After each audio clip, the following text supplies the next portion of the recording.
무관심과 홀대를 받고 있는 강원도 현안에 대해서 지난 월요일이었죠. 각 사안별로 자세히 짚어보겠다고 말씀을 드렸는데요. 오늘 심층 인터뷰에서 이어가도록 하겠습니다. 가톨릭 관동대학교 관광연구소 책임연구원으로 계신 지역 시사 칼럼니스트 이재복 평론가와 지금 전화로 연결합니다. 안녕하십니까? 네, 안녕하세요. 네, 지난 시간 말미에 잠깐 얘기가 나왔습니다만 무관심과 홀대의 강원도 현안들 어떤 것들이 있고 또 그 속에 어떤 의미가 담겨 있는지 먼저 부탁드리겠습니다. 네, 지적하신 것처럼 강원도 현안들이 줄줄이 잡초되거나 아예 정부와의 논의 대상에서조차 제외를 되고 있습니다. 최근 최군순 지사가 더 이상 강원도가 희생되는 일이 없다고 밝혔습니다만 이 말이 미처 전파되기도 전인 지난달 24일 더불어민주당 중앙당 총선 TF회의에서 설악산 오색 케이블카 사업자초, 동해안에서 신가평간, 송전탑 건설 추진 등 강원도 민심에 반하는 정부 결정들에 대한 대응 전달 계획은 조국 장관 대책회의로 논의조차 못했다. 이런 후문입니다. 무산된 설악산 오색 케이블카는 정치적으로 문재인 정부가 출범 직후 주력해온 적폐청산이라는 프레임이 걸려있고 송전탑 문제의 정부 대응이라는 것이 강행하겠다 외에는 없다시피 합니다. 올림픽 시설 사후 관리 문제는 형평성을 이유로 국비 지원이 10억 원도 채 되지 않습니다.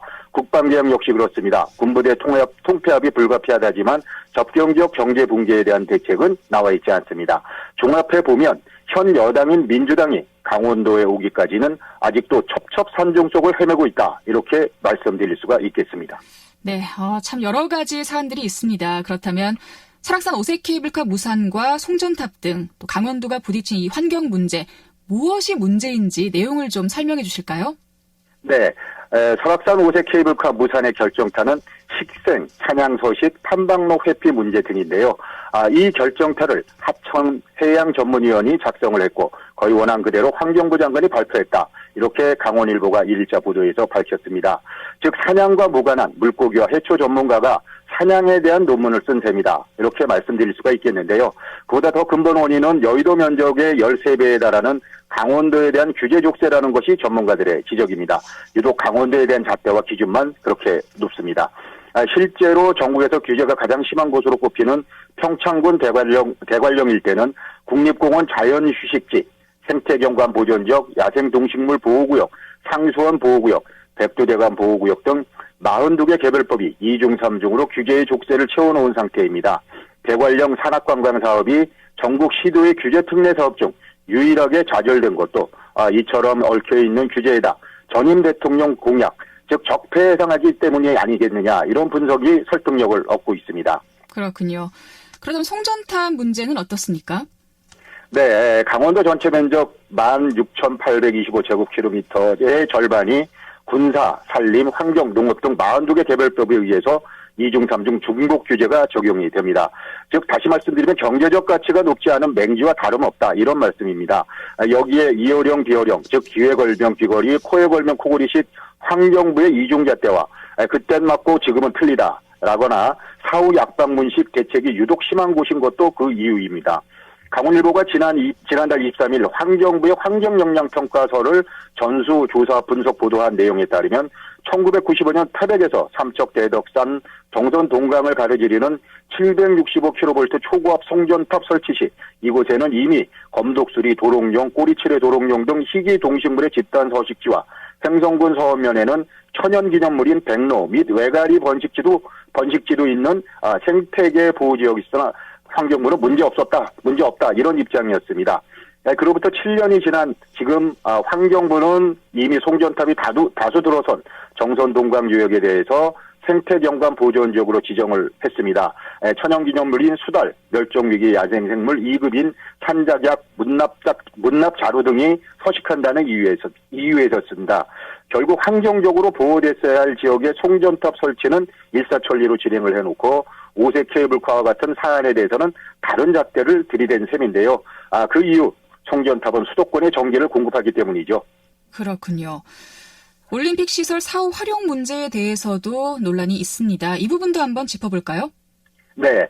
2018 동계올림픽 1년 6개월이 지나서 사후 활용 계획을 확정했다지만 현실성 그다지 높아 보이지 않습니다. 이유는 정부의 말 바꾸기, 즉 경기장 시설 사후 활용 최대 지원 약속을 최대 감소라는 변칙으로 바꿔 지켰기 때문입니다. 그래서 강원도가 스스로 마련한 대책이 있는데요. 경기장 진흥 유지와 각종 이벤트 개최를 통해서 수익을 마련하겠다. 자, 계획대로라면 3년 내 흑자 전환이 가능한데 과연 그것이 될까? 자, 그런 이제 의심이 들고요. 그 대상이 스피드스케이트장, 그다음에 강릉 하키센터, 슬라이딩 센터인데요.